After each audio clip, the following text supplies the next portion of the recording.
Hello and welcome to the 16th season of Weather Watch, Millersville University's exclusive weather entertainment program. I'm your host, Danielle Greene. Let's start off by getting you caught up with the weather that has made headlines around the globe in these past few weeks, with your weather in 60 seconds.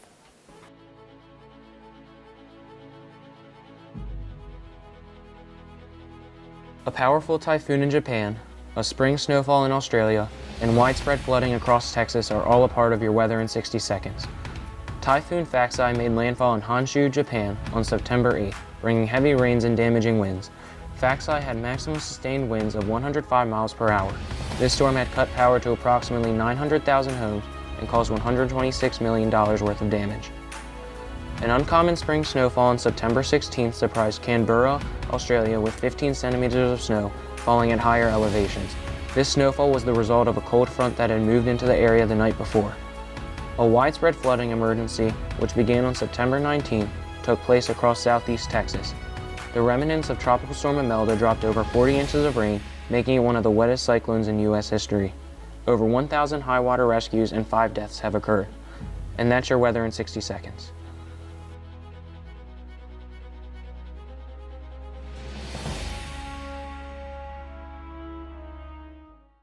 This summer, a number of Millersville University's meteorology students had internships that allowed them to test out new skills and gain training in the field. We sat down with a few of these students to learn more about their amazing experiences.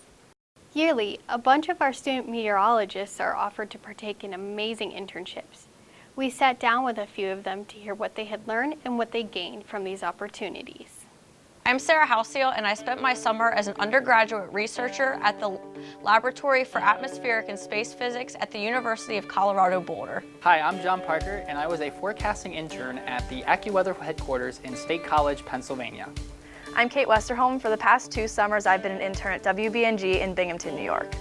My day consisted of working 9 to 5 in an office where I worked on codes, where I created and got my codes to run. As I got farther into my project, some of my codes took over 12 hours to run, which is why this was a project that consisted of 10 weeks. On a typical day, I would come into the office and get my workstation all set up. I had 3 different monitors, so I would get those all set up with all the sites that I needed to do to look at the different aspects of the weather. After I got my workstation set up, I would check my responsibilities for the day. These responsibilities would include working collaboratively with the other forecasters on the shift to look at and edit the forecast database to make sure that the forecasts that were being put out on the AccuWeather app and the website were as accurate as possible. Every day, right when I would come in, I would start working on my own 7-day forecast. Then after a little bit, I would compare and discuss mine with the meteorologist that I was working with. After a little bit, we'd come up with the final 7-day forecast, and I'd begin working on the graphics for the later shows. My favorite part was getting hands-on experience in research while learning about machine learning and solar physics. At the end of the summer, the 4 of us interns worked collaboratively to put together a presentation that showcased our abilities and what we had learned throughout the summer. This presentation was a case study of a severe weather event that had occurred earlier in the summer. When I did have some downtime, I was able to practice giving full forecasts in front of the green screen. This is one of my favorite things to do because I was able to get feedback on my forecast right then and there, and I knew what I had to work on in the future. And then with these recordings that I had, I was able to create a reel for myself that will help me get jobs in the future. I went into this experience expecting not to like research, but I came out of it completely opposite, being something that I might want to continue in the future. I highly recommend that anyone that is looking to go into the operational field of meteorology check out AccuWeather internship as well as other internships within the field. Through this internship, I gained so much experience in both forecasting and broadcasting, and it really proved to me that I cannot wait to make broadcast meteorology my career.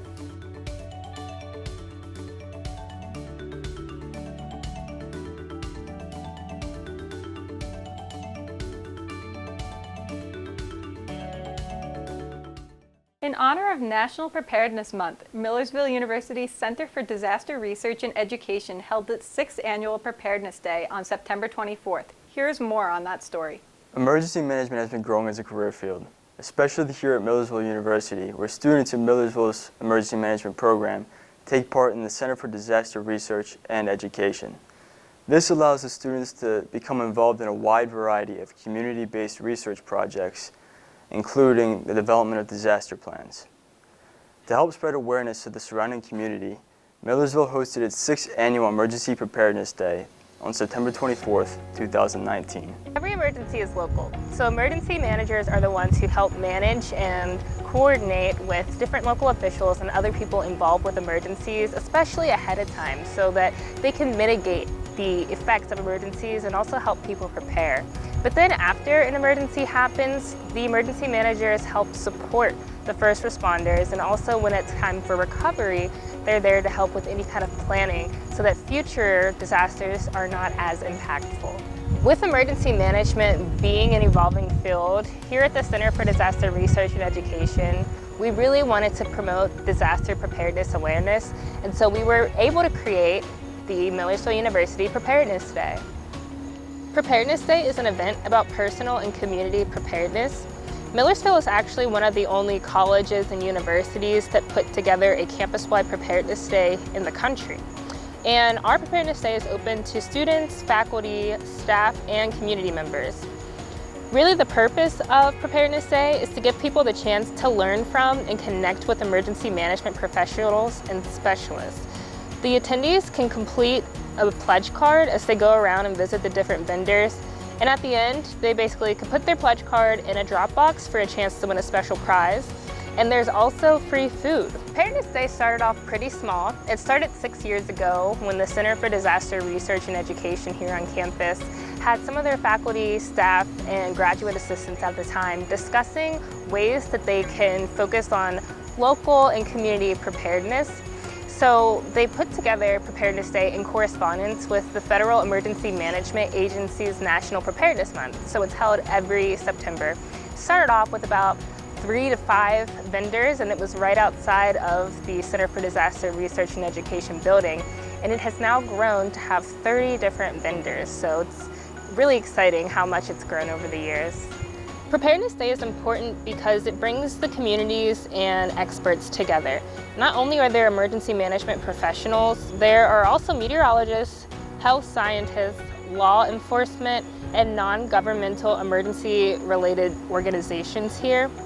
It's also important because attendees get to learn what they should do when a disaster strikes, but also what they can do beforehand. Like I said, this is really about personal preparedness. So they learn what goes into an emergency preparedness kit, how to write a family emergency safety and evacuation plan, and they get to take home a plethora of educational and informational materials so that the learning really doesn't stop when the event ends, but they can keep learning forever. Well, that concludes this episode of Weather Watch. Please be sure to like us on Facebook and follow us on Instagram and Twitter. You can also check out our MU Weather Watch YouTube channel to view all of our previous episodes. On behalf of the entire cast and crew, thanks for watching, and be sure to catch us next time on Weather Watch.